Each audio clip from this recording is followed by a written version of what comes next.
지금 우리가 살고 있는 이 세상은 흑암과 공허로 가득 차 있습니다. 저번 주에 우리가 두 가정에 대해서 이야기를 들었습니다. 한나의 가정과 엘리 제사장의 가정에 대한 그런 말씀을 우리가 살펴보았습니다. 엘리 제사장의 가정에는 제사를 멸시하고 하나님 이름을 모욕하는 그런 두 아들이 살고 있었습니다. 지금 우리가 살고 있는 세상도 엘리의 가정과 마찬가지로 혼돈과 흑암으로 가득해 있습니다. 자, 그래서 교회를 멸시하고 하나님을 모욕하는 그런 문화로 이 세상이 가득 차 있습니다. 자, 이렇게 하나님의 말씀이 희미하고 또 비전이 보이지 않던 그런 사무엘이 살던 시절에 하나님이 사무엘을 세워 주셨죠. 자, 언약 붙잡고 도전했던 한나의 기도에 하나님이 사무엘을 응답으로 주셨습니다. 자, 사무엘을 통해서 복음이 회복되고 하나님의 나라가 회복되는 역사를 우리는 성경을 통해서 확인해 볼 수 있었습니다. 자, 오늘 본문 사무엘상 7장은 그 회복의 역사, 하나님이 이스라엘을 회복하시는 역사를 기록을 하고 있습니다. 말씀도 희미하고 예배도 타락하고 지금 이 상태가 언약궤마저 블레셋 나라에 빼앗긴 그런 상황이었습니다. 흑암과 혼돈의 시기에 복음이 회복되고 하나님의 나라가 회복되는 그런 역사가 지금 사무엘상 7장에 기록이 되어 있습니다. 자, 우선 7장 1절을 보면 이렇게 시작을 합니다. 기럇 여림 사람들이란 말로 시작을 하고 있습니다.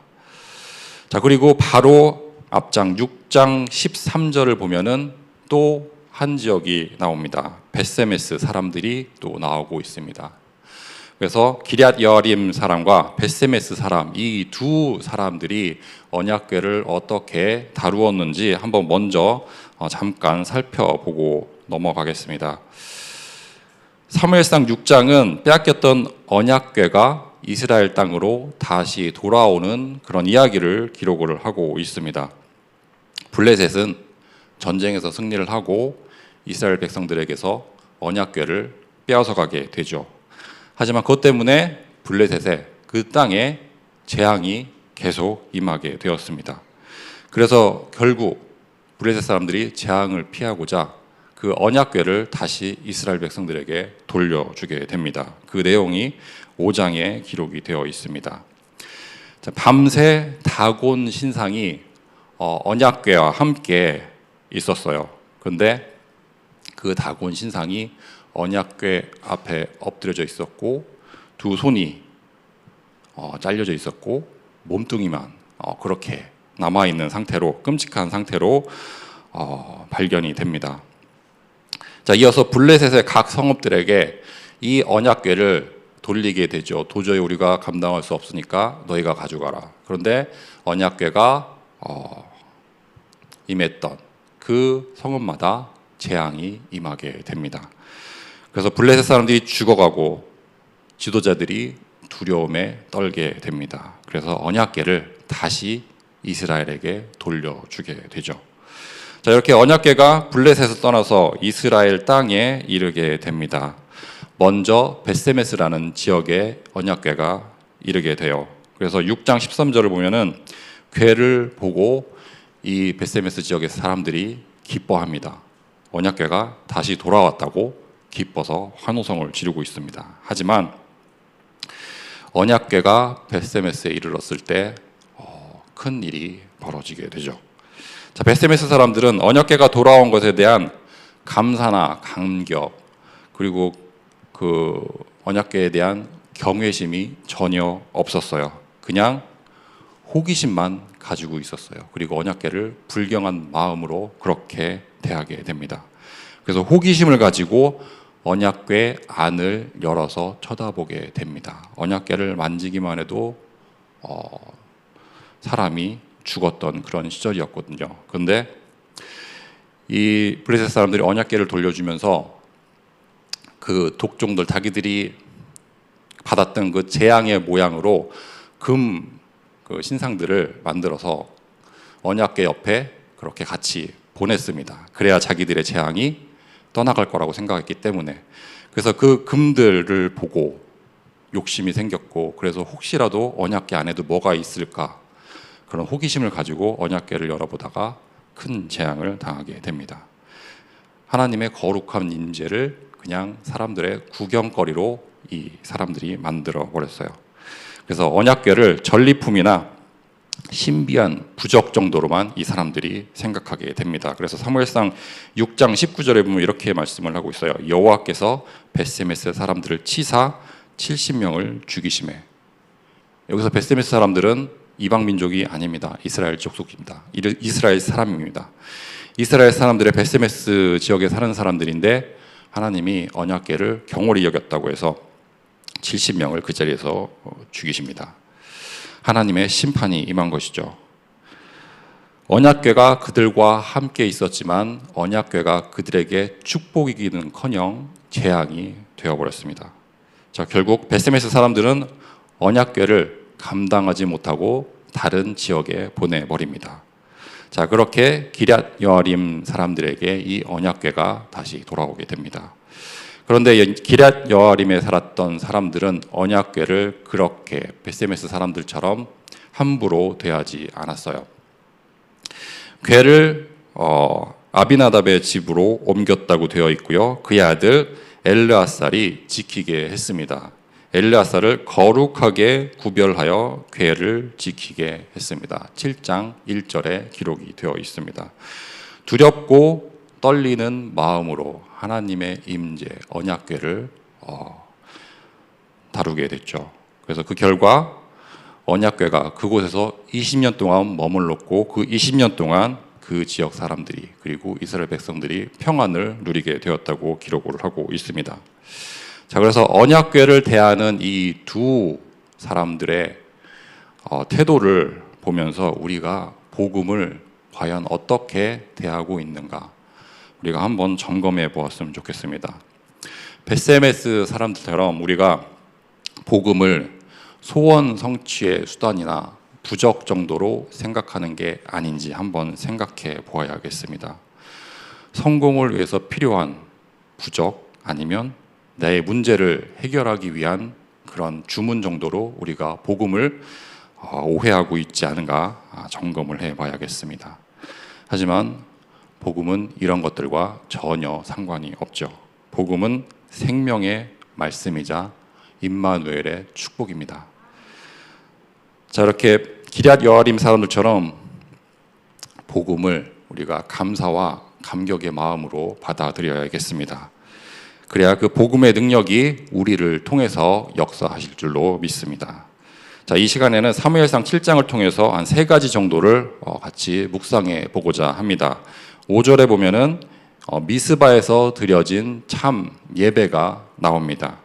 그리고 두 번째로 9절을 보면 속죄 양으로 드렸던 어린 양이 나오고 있습니다. 그러면 마지막 세 번째로 12절을 보면 에베네셀의 축복을 말씀을 하고 있습니다. 그래서 오늘은 이 3가지 참 예배, 미스바에 드렸던 참 예배, 그리고 어린 양, 그리고 에베네셀의 축복에 대해서 한번 묵상을 해보도록 하겠습니다. 자, 첫 번째로 미스바 이야기를 한번 해보도록 하겠습니다. 자, 이스라엘 백성들은 오랜 시간 동안 블레셋의 괴롭힘을 당해야 했습니다. 이때 사무엘 선지자가 세워졌고 이 백성들에게 회개를 명령을 하고 있죠. 그래서 사무엘상 7장 3절을 보면 이렇게 말씀을 하고 있습니다. 만일 너희가 전심으로 여호와께 돌아오려거든 이방 신들과 아스다로스를 너희 중에서 제거하고 너희 마음을 여호와께로 향하여 그만을 섬기라. 그리하면 너희를 블레셋 사람들의 손에서 건져내시리라. 자, 이스라엘 백성들은 이 말씀을 듣고 이 말씀대로 우상을 제거하고 미스바에 모여서 금식을 하며 기도를 했습니다. 예배를 드렸죠. 그런데 이 중요한 순간에 블레셋 군사들이 쳐들어오고 있습니다. 이스라엘은 두려움에 떨었고 사무엘에게 중보기도를 요청을 했습니다. 부르짖어 외쳤죠. 그래서 이스라엘 백성들의 부르짖음을 듣고 사무엘이 번제를 드리게 됩니다. 그래서 7장 9절에 보면 이렇게 기록이 되어 있어요. 젖 먹는 어린 양 하나를 가져다가 온전한 번제로 여호와께 드리고 이스라엘을 위하여 여호와께 부르짖으매. 자, 사무엘이 그리고 이스라엘 백성들이 하나님께 간절하게 매달렸습니다. 지금 위기 속에서 하나님의 도우심을 구하는 예배가 지금 진행이 되고 있습니다. 모든 것을 하나님께 맡기고 오직 하나님만 의지하는 그런 예배의 시간으로 이스라엘 백성들이 인도를 받고 있었습니다. 자, 근데 여기서 우리가 주목해야 할 점이 있습니다. 이 예배가 진행됐던 바로 그 시점이 그런 평화로운 그런 시간이 아니었어요. 블레셋이 지금 턱 밑까지, 바로 밑에까지 쳐들어와서 언제든 공격을 당할 수 있는 그런 아주 위기의 상황이었습니다. 자, 그래서 10절을 보면은 사무엘이 번제를 드릴 때 블레셋 사람들이 이스라엘과 싸우려고 가까이 오매. 지금 예배를 드리고 있고 그 자리를 블레셋 사람들이 쳐들어오고 있는 상황입니다. 자, 예배를 멈추고 그 자리를 떠나는 것이 사람들의 방법이겠죠. 지금 위험한 상황이니까 이 상황만 조금 벗어나고 나중에 좀 평안해지면 다시 예배를 드리면 되지 않겠냐, 그런 생각을 가지고 그 자리를 피하는 게 사람의 방법일 것입니다. 하지만 사무엘은 그 자리를 지켰습니다. 예배의 자리를 지켰고 하나님이 그 예배를 받으시고 응답을 하셨습니다. 그래서 10절 후반부에 이렇게 계속 이어집니다. 그날에 여호와께서 블레셋 사람에게 큰 우레를 발하여 그들을 어지럽게 하시니 그들이 이스라엘 앞에 패한지라. 예배를 드리고 있는데 블레셋 사람들이 쳐들어오고 그 예배를 멈추지 않았더니 하나님이 우레를 내려서 블레셋 사람들을 어지럽게 하셨다고 기록을 하고 있습니다. 하나님이 도우셨고 하나님이 역사하신 순간입니다. 자, 모든 것을 하나님께 맡기고 예배를 드리면 하나님이 우리를 위해서 직접 싸워 주십니다. 예배는 모든 문제를 다 하나님께 맡겨 드리는 시간입니다. 자, 이런 참된 예배가 회복되기를 축원드리겠습니다. 자, 예배는 만약에 예배를 우리가 실패하게 되면, 예배를 실패하게 되는 순간 우리는 영적 전쟁에서 그냥 무너져 내릴 수밖에 없습니다. 반면에 예배가 회복되면 하나님이 내 인생의 주인이 되어 주십니다. 하늘에서 부어주시는 힘을 가지고 우리가 세상을 이기고 세상을 살리는 그런 능력이 생기게 되죠. 자, 어떤 상황 속에서도 예배가 우리의 삶의 최우선이 되어야겠습니다. 예배의 성공, 인생 성공이라는 그런 말씀을 우리는 믿습니다. 이 말씀은 여기 앉아 계신 청중들에게도 분명 적용이 되지만 설교자에게도 적용이 되는 말씀입니다. 설교자도 예배가 성공이 돼야 그 인생이 성공될 줄로 믿습니다. 자, 두 번째, 우리 어린 양의 번제에 대해서 한번 이야기를 해보겠습니다. 사무엘이 드렸던 어린 양은 오늘 본문 사무엘상 7장의 핵심 내용입니다. 그래서 이 어린 양은 유월절 어린 양을 가리키고 있어요. 출애굽 당시 어린 양의 피를 문설주에 발랐고 재앙이 이스라엘 백성들을 유월하게 됐죠. 넘어가게 됐습니다. 자, 이처럼 어린 양의 피로 죄를 용서받게 되었습니다. 자, 이스라엘 백성들은 자신들의 힘을 가지고는 도저히 블레셋을 이길 수가 없었습니다. 그래서 인간의 노력으로는 도저히 그 저주를 벗어날 수 없었고, 그래서 자신들의 죄를 고백하고 희생 제사를 드리게 됩니다. 그래서 어린 양의 희생으로 이스라엘의 죄가 용서를 받게 되고 하나님이 구원의 역사를 이루어 주셨습니다. 자, 그러나 이 희생 제사는 죄를 완전히 용서해 주지는 못했습니다. 근본적으로 죄를 없애 주지는 못했습니다. 구약에 드려졌던 그 제사는 여러 번, 매일매일, 그리고 매년 반복돼서 드려져야 했습니다. 완전한 속죄가 아니었기 때문에 반복적으로 계속 제사가 드려져야 했습니다. 그래서 구약 시대의 희생 제사들은 앞으로 있을 완벽한 그런 속죄, 대속 제물을 가리키고 있습니다. 장차 오실 예수 그리스도를 그 모든 제사들이 가리키고 있습니다. 세상죄를 지고 가는 하나님의 어린 양 예수 그리스도를 가리키고 있는 것입니다. 자, 그래서 우리의 구원은 전적으로 하나님의 은혜이고 그리스도의 십자가를 통해서 우리에게 주어진 것입니다.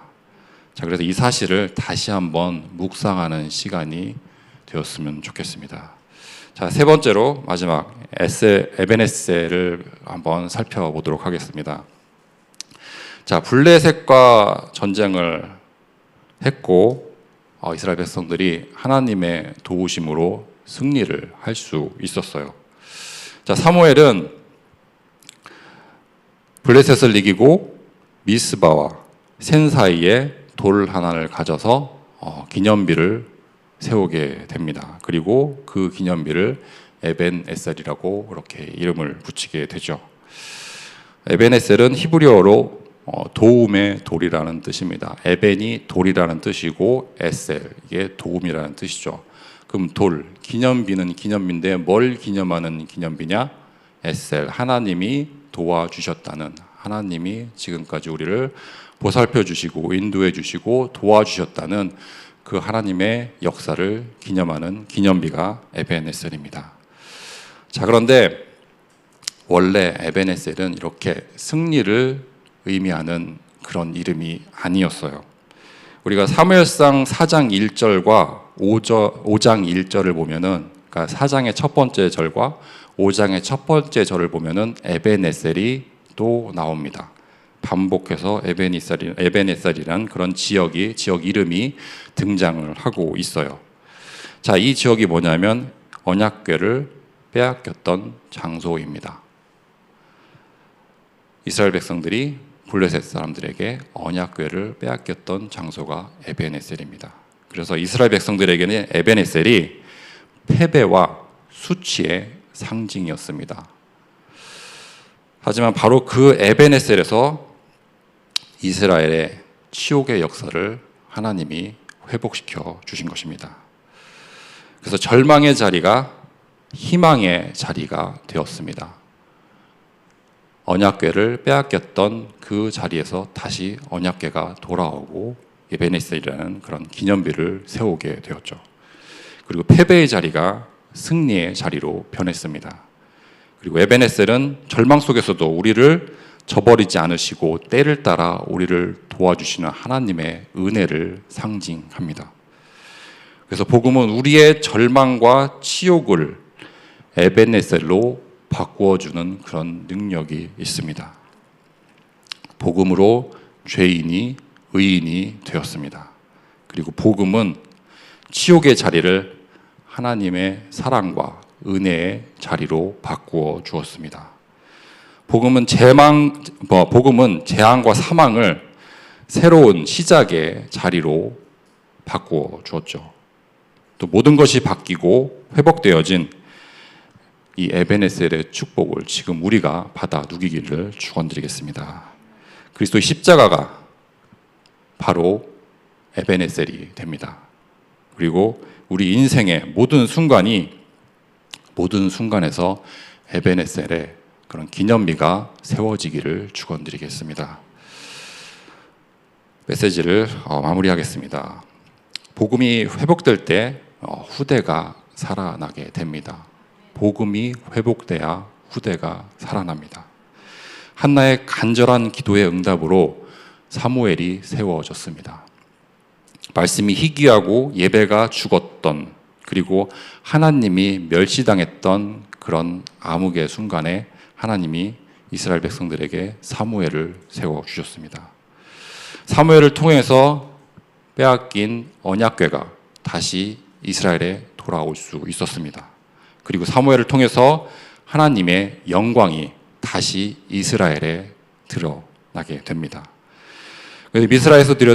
미스바에서 드려졌던 그런 참된 예배를 통해서 온 이스라엘이 영적으로 다시 회복하는 축복을 누리게 됩니다.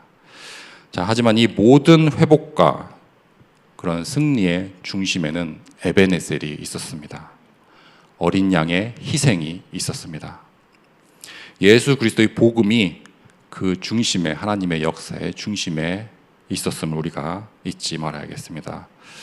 오늘 우리의 가정, 우리의 교회, 그리고 후대들에게 복음의 능력이 절실히 필요합니다.